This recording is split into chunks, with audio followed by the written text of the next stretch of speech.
missed a practice, but because the rules are stacked against them. Chelsea Mitchell was called the fastest high school girl in Connecticut. Well, that was until the state allowed biological men to compete against her.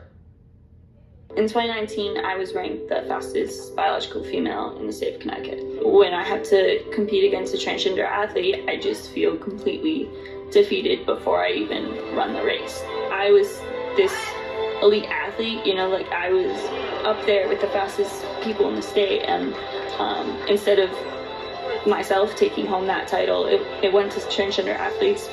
It feels as if nothing I can do will be enough to win. Now that 20-year-old is fighting back. Her and 3 other athletes are suing the state of Connecticut to have all of their wins restored, so Chelsea can rightly call herself the fastest girl in the state again. They're standing up for women's sports. Who would have thought? Joining me now, track star Chelsea Mitchell and her lawyer, Alliance Defending Freedom Senior Counsel, Matt Sharp. So you were White Lightning, and then all of a sudden, what happened? Some transgender guy starts beating you? How did that feel? Yeah, in my junior year of high school, I lined up at the state championship 4 separate times, and I lost those 4 state championships to biological men. And to continuously go through that and to line up against them and just know that I was defeated before I even ran the race was just completely heartbreaking, and just made all that hard work worth nothing. When did these men become men? Like, when did they transition? Were they guy track stars before this? One of the biological males was competing on the boys team in the sophomore season, right before they transitioned to the female category, and the other one transitioned in middle school, I believe. Okay. Was this a real transition, or was this just to win medals? Well, in Connecticut, the policy is just based on gender identity, so pretty much these athletes could just say that they were a girl and they were allowed to compete on the girls' team without, anything else. That was it. Did so you were in second place. Did you ever confront these guys that were beating you after the race and say, hey, come on, this isn't fair, right?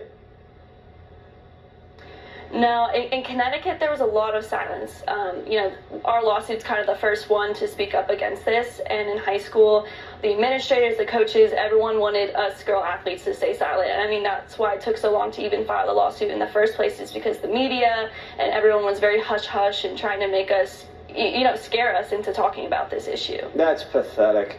All right, Matt, so what's the game plan here legally? Yeah, well, we're challenging Connecticut's policy as violating Title IX. This law has been on the books for 50 years, and it's provided countless opportunities to young women across the country to let their talent shine on the playing field. But because of Connecticut's policy, Chelsea and the other athletes are losing championships. They're losing medals. They're having records that should be theirs taken by males. And so we're challenging this. We want the policy struck down, and we want the records and hard work of Chelsea and the other athletes recognized. Are you confident you're going to be able to win this legal battle? You know how these judges are, especially in Connecticut.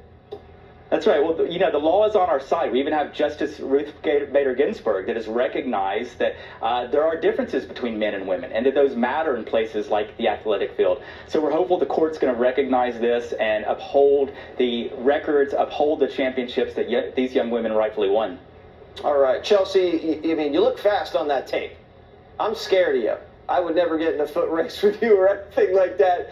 Great job. You got great work ethic, and you deserve to be #1 in all those years you competed. Thank you so much. And Matt, thanks again for taking this to the courts. Have a great weekend, everybody, and keep us posted on the litigation. Thank you.